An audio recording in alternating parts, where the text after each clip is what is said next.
Hi everyone. This is, you know what it is, the iPod Nano? I think most of you guys know probably.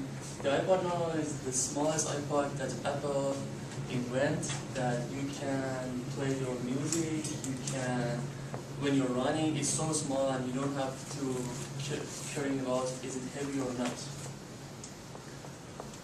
The iPod Nano has a lot of colors, a lot of designs that you can choose. Actually, it has a lot of covers that you can choose. You want to use it as your watch, you want to use it in your arm, anywhere that you want. And the person who invents the Apple, the everything is Steve Jobs. Steve Jobs lived in 1955 till 2011, a few months ago. And he actually changed the technology, and like some of the people call him technology man, and God bless him, because a few months ago he died. So I talk about the iPod Nano, the Nano, and plus the technology. It's going to be nanotechnology. It makes a phrase. That makes a phrase. This phrase has a lot of meaning that people is really like push them to the way that is really hard for them to talk about it, even just talk. Nanotechnology is, today I'm going to talk about nanotechnology. It's really kind of the hard, like when I wanted to talk about nanotechnology, at first I thought that it would be really like good, but it's really hard even just to search about nanotechnology. Today I'm going to talk about nanotechnology in the what is nano, history of nanotechnology, facing humanity problems, and how it become a trend. I said, what is nano? Nano, like over the past decades, it was a new vocabulary, came to our dictionary, came out to news and television, that name's nano. Nano is actually the Greek word that means dwarf. In the simpler ways to describe it, it means 1 billionth. In the mathematically, if you want to show it, the nanometer, you will show it like this. And it's really small. You can see here. Even the cockroach is just 10 on minus 3. But just look at this. Nanotechnology is 10 minus 9. And if you want to understand, like when you are watching news, when you are reading something about nanotechnology, you should first know about 3 terms of nanotechnology. The first term is nanoscale, and then nanoscience, and then at the end, it's again go down, it's going to be nanotechnology. The history of nanotechnology. A basic definition for nanotechnology is the engineering of the functional system at the molecular scale. Looks really, really hard and hard to understand. It is hard to understand because it is really deep way. The first person, the nanotechnology has 2 most famous persons and scientists that who really increase the knowledge in this nanotechnology. And then one of them is Richard Feynman. He was the first scientist that he just suggests the idea of nano in 1959.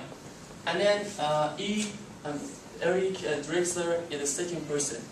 Eric Drexler is the American who was working in US National Nanotechnology Initiative, and he was really has a good idea that how we can use the nanotechnology in our life. You can talk about it so easy, but it is really hard to do it. He had an idea about any kind of machine, cars, any kind of stuff that we can use in like a basic life. And the idea that he gave, it was in 1980s. And nanotechnology, it is mixed of many fields, many fields, like chemistry, like biology, like mechanical engineering, like electrical engineering, and like hard fields like molecular physics, material science. is a lot of majors that's mixed just to make this nanotechnology.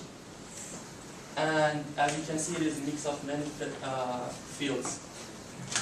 And the other thing is like it is a worldwide research. It's not just for the US or even just European. $1 million per year. Countries in the US, European countries, and Japan, and the rest of the world spend. Each country spends $1 billion to understand what is nanotechnology and increase their stuff in this major. Like the other countries is China, Israel, Taiwan, Singapore, South Korea, and India. Then nanotechnology is helping us to, the goal of nanotechnology is to improve our control in our stuff, to build everything as well as that we can. Then because of this goal, we will face about the humanity problems. We have 5 humanity problems that nanotechnology, we are using nanotechnology to solve these problems. At first, it is providing renewable, clean energy. Balancing the humanity energy is really hard because the people are going to be more crowded. The world will be more crowded, so we will waste a lot of energy. So, but the nanotechnology will help us. Will help us to make the generator of the energy. When the generator is the things which make the energy. Like it's all over the world they're using that, and it makes, if we can use the smallest generator, so we can have the more and more of them, and then we can have like more clean energy to do not just like make the environment to help to make environment like it to be waste. And then it helps us to supplying clean water globally. After 2050, because of the people who are increasing, we would have a problem to have water. But if we can reduce our water that we are using that, for example, when it is raining in a street, we can use the nano to solve it. When you are washing your car, we can use nano to reduce this water. So we would not have a problem in the future. Future is like 2050. It is 40 years ago. I mean, after 40 years, but it is still the problem. And then we can improving the health and the longevity of our life. We can make in the like 2014. We will have a 50% increasing about the cancer and disease. So with nano, we can make drugs. We can make how we can keep the patient in a hospital to keep them alive. So it helps the longevity and health of the people. And then healing and preserving the environment. As we know, it's a real problem, and it's all over the world talking, having meeting to each other to talk about this problem.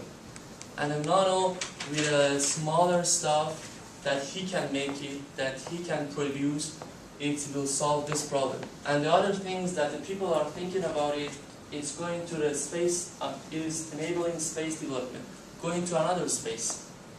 We cannot using this right now because our stuff, our transportation is really heavy. But nano makes it so light. So we can do it, and we can go to another space like Mercury. So I talk about these kind of things because it's related to people. And people are interested how they can use this major to fix their life, to use their life. So it makes a trend of this major.